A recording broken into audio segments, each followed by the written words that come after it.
V-Man drama with Mr. Guy. Who's Mr. Guy? This is VAUSH, a YouTuber and self-proclaimed libertarian socialist, whatever that means. Recently, VAUSH featured one of my videos on his live stream, and that video was about union workers going on strike at a Frito-Lay plant in Kansas.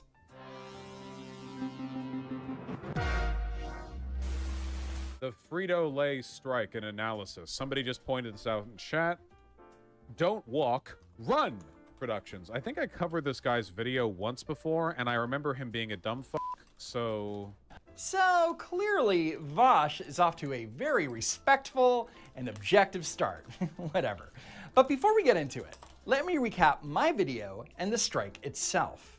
The union claimed that many of their workers at the Frito-Lay facility worked 84-hour work weeks, working 7 days a week, 12 hours a day. Frito-Lay claimed that this was an exaggeration and provided numbers saying that out of 850 employees, only 19 worked 84 hours in a given work week, with 16 of those as a result of employees volunteering for overtime. They also claimed that the total number of work weeks at 84 hours is less than 0.1% for the total of the site. Now, a couple things here. Frito-Lay provided statistics to counter the union's claims. Are they accurate? Maybe, maybe not. But if they weren't, the union could have countered Frito-Lay by providing their own numbers and evidence. They could have put out a statement saying that Frito-Lay's numbers were inaccurate, but they didn't. Also on July 1st, Frito-Lay states that they proposed to the union that they would cap hours to 60 hours a week. This is what you call a solution to a problem.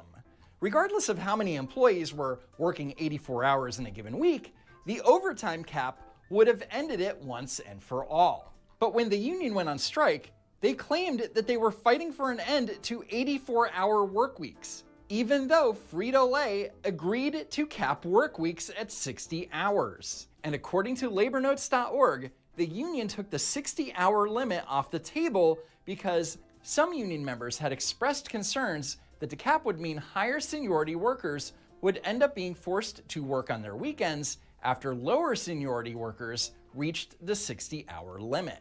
In other words, the union claimed that they didn't want anyone to work 84 hours in a week and didn't like the amount of forced overtime sprung on their employees. Frito-Lay said, okay, and then the union was like, never mind. So a reasonable person could come to the conclusion that if the union took the overtime limit off the table, that it really wasn't a big issue in the first place, right? Now, ironically, I started investigating the story of the strike because I saw headlines like this and thought, these workers are forced to work 84 hours a week to make crappy snack food? That's insane. But with all things, there are two sides to every story. And that brings us to VAUSH's response to my video. News outlets like the Washington Post and CBS News will type up headlines complete with the union's talking points, whether or not 84-hour work weeks are a real issue. What do you mean, whether or not they're a real issue? Even if they happen once, they're a real issue. They don't have to happen all the time. Look, this article is Oh, wait, no! Oh, God, Vosh, wait! It actually super duper ultra depends. It super duper ultra depends, man. Depending on where you... it's so weird. I don't know. Let me qualify the fuck out of all of this, okay? I'm going to overqualify everything because everybody is different, and I understand that, okay? But, like, damn. Now, I know that for a lot of you guys, okay, I'm going to try to say this without being mean or anything, okay? I'm really going to try hard. Now, for a lot of you guys, your idea of, like, a perfect job is working 40 to 45 hours a week salaried. So you might not even clock in or clock out Monday through Friday. So, like, a 9 to 5. If you can do that and you can make 40, 50K a year or more, depending on your degree, that's cool. That's base. That's awesome, okay? Now, for those of us that were in the lower echelons of society, that worked like the retail and the customer service shit jobs, okay? We'll work as many hours as we need to, blah, blah, blah, to make ends meet. Obviously, you're not always going to get Monday to Friday. That's incredibly rare. Oftentimes, you want to work Friday, Saturday, or holidays because of you get like better tips depending on your position, right? Now, the one based thing that happened at the casino that you never had at McDonald's, okay, And there's a lot of tension here because there are two different types of workers at these jobs, okay? Broadly speaking, there are adults and there are children. Children at these jobs want to go home early whenever the fuck they can, and they want to trade shifts and get off working weekends whenever the fuck they can, because they're only there because mommy and daddy said, you need to work a job or we're going to stop paying for your car, your phone, and your education. And they're like, okay, mom, I'll go work 15 hours a week, okay? Now, the coolest thing that I thought existed when I went to work at the casino was these motherfuckers will actually let me work overtime? Are you fucking serious? Because when you work at fast food or when you work in other types of places, you don't get overtime. You will get fired, and your supervisor will get fired if you're clocking hours over 40 a week. Sometimes over 32 a week, too many weeks in a row, because they'll have to pay you full time. So overtime is not always a bad thing. For the adults that work those jobs and had the time to do it, overtime is based because you get fucking time and a half. And that, so when I was working in school, this is a long time ago when the minimum wage was $5.25 an hour. When I was as a supervisor, my pay was $15 an hour. When I was working overtime, I was getting $22.50 an hour. That is insane. This is why I worked 60-hour work weeks. It's always also why I try to say, like, yeah, I had some things hard, but it wasn't as hard as it seemed. So I worked 60 hours a week every fucking week in college. And it was a lot of work, yeah, but working 20 hours a week at $22.50 an hour, holy shit, that's a lot of money. Like, that's awesome. That's not to say that everybody should work overtime or has to work overtime or forced overtime is good or bad. I'm just saying that, like, not all overtime is bad. And depending on your position, overtime is like the most efficient use of your time as like a minimum wage worker or a low wage worker, I should say. That's all I'm saying. All I'm saying, don't ever outright shit on overtime. It's not all bad. Like, just be careful with that, yeah. Real issue. They don't have to happen all the time. Look, because there might be times where people work like 80 hours of overtime, 90 hours of overtime. Like, I don't know. It depends on the industry, depends on the business, depends on, yeah. Just, that's what I'm saying. Okay. Sorry, Nathan wanted to chat for a minute. One second.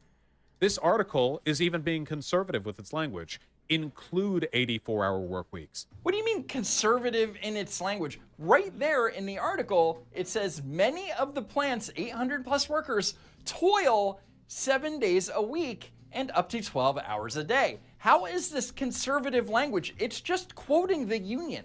And as I pointed out, if it were a legitimate issue, the union wouldn't have taken the overtime cap provision out of the contract. In a press release, Frito-Lay states, "We believe claims about work hours at the Topeka facility have been grossly exaggerated. Out of 850 employees in Topeka, only 20, approximately 2%, averaged over 60 hours a week." So to be accurate, 2.35% of the employees at the Topeka plant average over 60 hours a week. So wait, here's a question. Why are you doubting what somebody said because they work for unions, but then taking Frito-Lay at their word? Is this a joke? No, I am doubting the union because I am using logic and reason. The union said that many of our workers work 84 hours a week. Then Frito-Lay gave specific numbers, saying that only 20 workers averaged more than 60 hours a week. To recap, the union made broad accusations. The company countered with a plausible response, and then the union didn't or couldn't dispute them.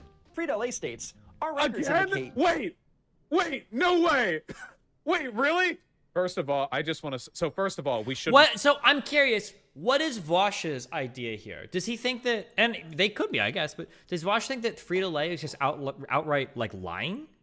That Frito-Lay is publishing responses and they're just completely I guess they could be. I didn't think Fed would lie in his shit, and he did. Maybe Frito-Lay could lie. That's a pretty big claim, though, right? Like, the company just publishes shit and they are just outright lying about how many people are working how many hours. Like, you have to understand that hours are probably one of the few things at a job that are the most concrete. Unless somebody is actually fucking with your hours on the computer, like, everybody has time cards. Everybody can see their pay period. When you get your paycheck, it'll tell you how many hours you work. Like, if for Frito-Lay to come out and just blanket lie about that, damn, you're real fucking dumb, because you better believe that union's gonna round up the members and post the paychecks like, bro, pay period, 30.25 hours, 72.5 hours. Like, everybody could see how much you got paid, you know? Like,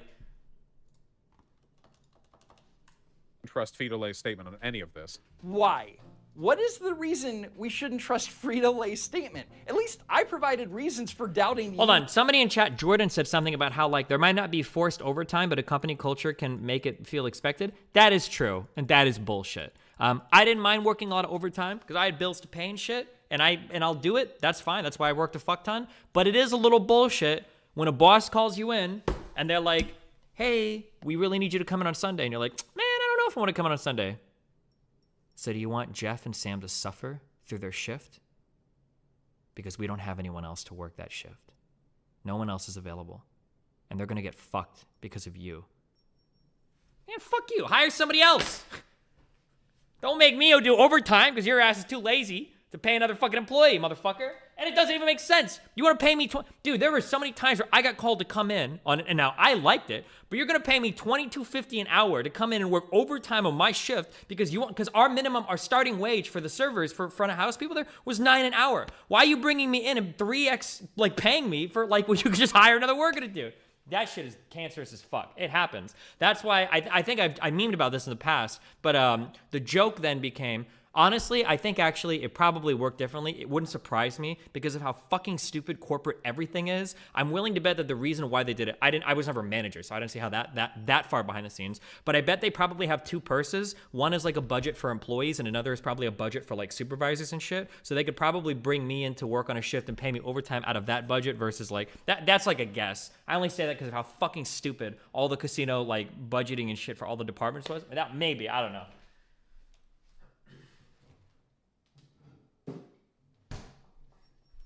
But the meme that we developed at the casino was I learned this like halfway into my job. Basically, you're always drunk. You're always drunk. So when somebody calls you, it's like, "Oh, hey, we really need you to come in tonight." "Oh my God, I'm so sorry, bro. I'm on 7 shots of fucking tequila right now. I can't make it." "Oh, well, see ya." That's how they take advantage of salary worker.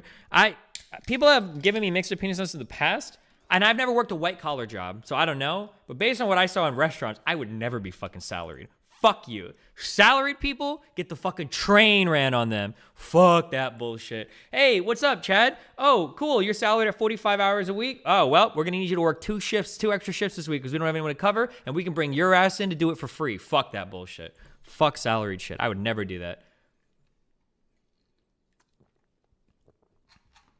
Theoretically, I think if you're salaried and they make you work overtime, they're supposed to pay you more, but I think that's some white-collar salaried shit. And at least in the very limited thing that I saw in the restaurant industry, if you're salaried, that means that you're there to fill in all the extra shifts that they don't want to hire another employee to do. Fuck that. Yeah, this might be industry dependent, by the way, just saying, yeah.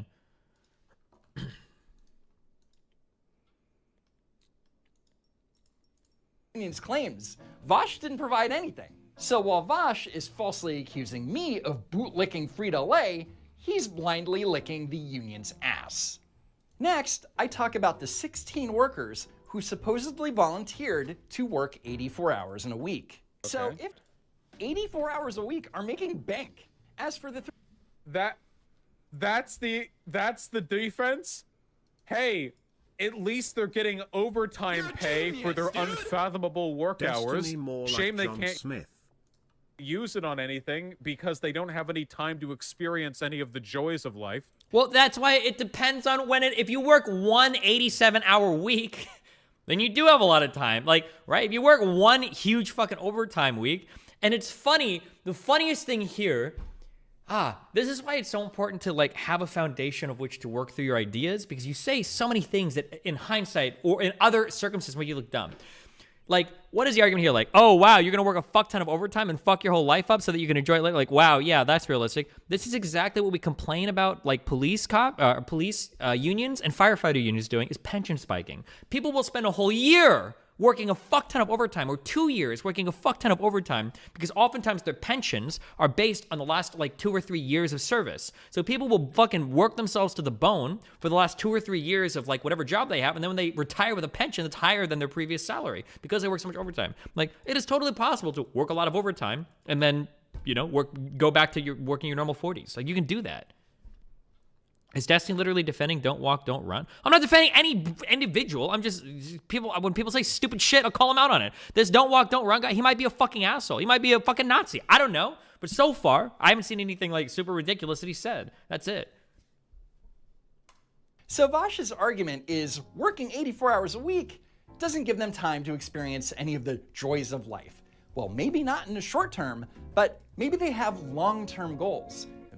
They're working overtime to buy a house or a car. Maybe they're saving up for their child's education. Or sometimes if you got a vacation coming up, if you get like Thanksgiving or like Christmas and the days running off, maybe if you can, you work overtime like the prior weeks because you don't want those paychecks to get fucked, right? Like there's a lot of like paycheck gaming that you do where it's like, okay, like my pay period gets cut off on Thursday. Like I need to work a lot on Tuesday, Wednesday so that my paycheck isn't fucked or something, right? Like this is like, and again, I understand for people that have never worked like paycheck jobs, like you don't think about shit like this, or you don't know like what a 3 paycheck month is, or you don't have any idea about like, yeah, I can understand that, but like just be careful. The last 4,000 years of humanity has been people screaming about how their country is the best and greatest to live in, and now we live in an era where it's trendy for people to scream about how their country is the worst place to live in over Twitter.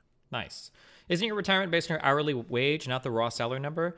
For police unions, I'm not going to say for the entire country. I don't know if it's the whole country, but in Omaha, Nebraska, that was a big thing that we had to fight our police unions on. They called it pension spiking. Now, I don't know if this happens in other in other things, but the pension spiking was. Or I'm sorry, I'm reading 20 things. Girdle, I'm not taking your word over people that email me. I'm sorry, I love you. But hold on. VAUSH sounding like he's Ian from CA. Yes. In Omaha, the big problem was that the unions were defending the practice of pension spiking. Like, if somebody wants to work really hard their past 2 years to retire with a good pension, then they ought to have the right to do that. Yeah. Okay. Working overtime to buy a house or a car. Maybe they're saving up for their child's education. Maybe they're saving up for a vacation. But whatever their reasons, why is VAUSH against someone volunteering to work long hours and pull in a huge amount of money? Well, here's VAUSH's reasoning. There's no guarantee they're getting that overtime pay. What? If they're willing to like be this.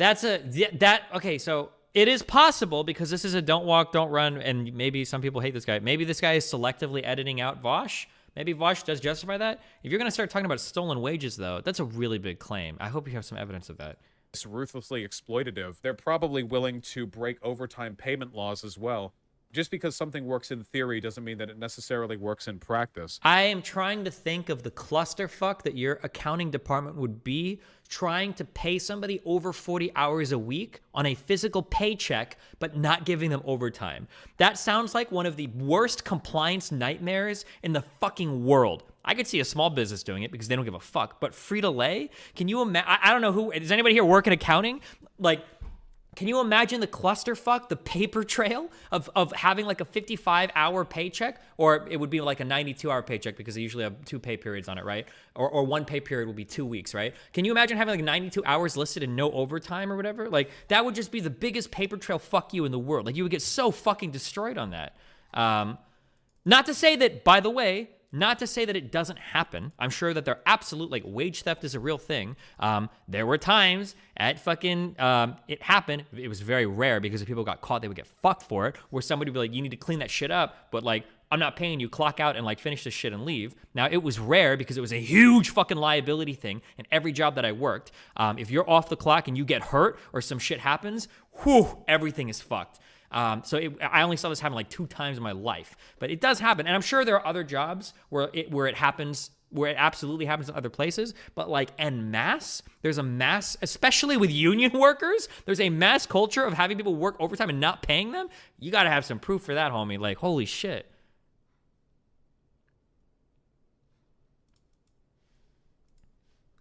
The proof was in this chart. Amount to a total of, what would this be, around 35 to 40 billion? This is not proof of particular. Brain dead on anything related to economics that at this point I just default to taking the conservatives' side on economics whenever they debate a lefty, because you know the lefty will just bad faith line on stop on econ. Okay, lefties don't know anything about economics, and they always side with the worker because they're brain dead and they don't have any experience working, okay? Conservatives are brain dead on economics because they will always side with the business owner, and they don't have any like experience running businesses. So they say equally stupid shit. It's usually just coming from the other side. For instance, Thanks anytime always for the quality and incredibly based content. Thanks, bud. Anytime a conservative has anything to say about giving more money to businesses so it flows down or trickles down to workers, all of that shit is beyond fucking stupid. The fact of the matter is, and I've said this on this stream a million fucking times, and I will continue to say it until people realize it and see it that way, okay? Labor is a cost of doing business. You never, ever, ever, ever, ever willingly increase a cost. The only time you increase a cost is if you can do it for like for some gain in the future. So for instance, I might hire new employees if I want to open a new store, like because I can sell more products. Period. If you give me more money as a business owner, I am never fucking giving that to my employees. Why the fuck would I? If you give me some more money, that's profit. That's money in the bank for me. Why the fuck would I randomly just give that out to employees? Conservatives that say that businesses do that have no experience running businesses, scheduling staff, hiring people, managing fucking budgets, have any concept of what like capital even means, like what, like that concept is just so fucking stupid. Now, in limited cases, might this be true? Like if everybody's getting a fuck ton of money, maybe there are some sectors where you have to be a bit more competitive and maybe you give little bonuses out. Yeah, sure, but there are way better ways to get money to workers than just giving it to a fuck ton of businesses and hoping that it flows down. We've done trickle-down economics in this country for a long time. It doesn't really seem to work that well. Big stimulus to poor people, that seems to work really well. Conservatives give equally fucking stupid takes on economics. We just, on this stream, we don't have any conservatives left to talk to, so... So without anything to back up that statement, VAUSH is accusing Frito-Lay of wage theft. And if it were true that the workers weren't actually being paid overtime, don't you think that they would have mentioned it? Yeah, the union would also, that's another good point. Keep in mind what people don't say sometimes is just as important as what people do say. If they were getting cheated out of overtime pay, you better fucking believe that they're gonna bring that shit up. That's not gonna be left at the wayside. Of course people are gonna talk about that. Or, I don't know, gone on strike over it? So even though I made it clear at the beginning of the video that the local 218 went on strike and mentioned it repeatedly, VAUSH thought that this entire time that they weren't. Anthony Shelton claims the union has repeatedly asked the company to hire more workers. And yet despite... So the union, are they in a union or is it, wait, hold on. Hold on. So it took 13 minutes into talking about my video that VAUSH finally realizes that we're talking about a union going on strike. That's some big brain stuff right there. According to Frito-Lay, hourly wages... Wait, what? Oh no, he didn't pre-watch. At the Topeka plant range from $18.35 an hour to $36.91 per hour. And even on the low end, $18.35 an hour in Kansas is pretty good, right? Or was that whole... That's, first of all, that's a pretty big range. Second of all, I'm really not inclined to trust anything Frito-Lay says or does here. Again, VAUSH doesn't give a reason for doubting Frito-Lay. It's all about his feelings. What he's not considering that hourly wages of $18.35 to $36.91 per hour seems about right for a union shop. But then again, moments before, he didn't even know it was a union shop. Are the Frito-Lay Kansas workers in a union? Great job, genius. If you work $20 an hour, 40 hours a week, that's $800 a week, which is $3,200 a month, which is what? About $40,000 a year? If you're ever trying to figure out from week to yearly wages, hold on. If you're ever trying to figure out weekly to yearly wages, don't go week, month, year. Just go week, year. So if you're making $800 a week, then you multiply that by 52 to find out the yearly. So $800 a week times 50 is 40,000, and then 2 and 800 is 1,600. So what 41,600? Don't do that. The biweekly thing doesn't work because there are some months where there are three paychecks in a month, right? It doesn't work that way. Yeah. So full time at 20 hours is about 40,000 a year. That wasn't like a huge criticism of VAUSH. I'm sorry. I was just giving a how to do that quick maths. Sorry. About 40,000 a year.